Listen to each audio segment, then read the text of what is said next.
રાજકોટના ward number 10 માં અશાંતધારો લાગુ કરવા ધારાસભ્યએ માંગ કરી। વોર્ડ નંબર 10 ના કેટલાક વિસ્તારમાં અશાંતધારો લાગુ કરવા રજૂઆત કરવામાં આવી છે। તિરુપતિ સોસાયટી, બ્રહ્મ સમાજ સોસાયટીમાં અશાંતધારો લાગુ કરવા માંગ। જીવનનગર સૌરાષ્ટ્ર કલા કેન્દ્ર વિસ્તારમાં પણ અશાંતધારો લાગુ થાય। જલારામ 1, 2 શિવ સંગમ સોસાયટી વિસ્તારમાં અમૃતા સોસાયટી, અમી પાર્ક, બાલમુકુંદ પ્લોટ જ્યાં અશાંતધારો લાગુ કરવા માંગ કરવામાં આવી। ધારાસભ્ય ડોક્ટર દર્શિતાબેન શાહે કલેક્ટરને પત્ર પાઠવીને રજૂઆત કરી છે। જિલ્લા કલેક્ટરે પોલીસ કમિશનરને તપાસ કરી રિપોર્ટ કરવા સૂચના આપી। કલેક્ટર પોલીસના અભિપ્રાય બાદ અશાંતધારા અંગે નિર્ણય લેશે।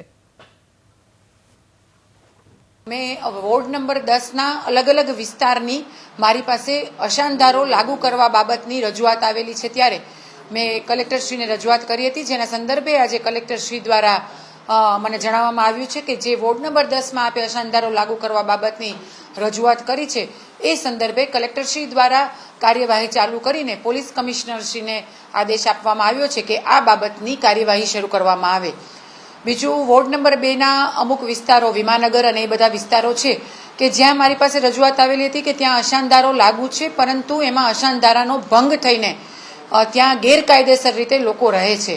એ બાબતે ધ્યાન આવતા ફરીથી મેં કલેક્ટરશ્રીને આ બાબતે પણ રજૂઆત કરી છે અને એનો પણ આજે કલેક્ટરશ્રીના માધ્યમથી મને જવાબ મળેલ છે કે આ તમામ વિસ્તારમાં અત્યારે તપાસ માટેની કાર્યવાહી કરી અને કડક અમલીકરણ માટેની કાર્યવાહી ચાલુ કરી દેવામાં આવશે।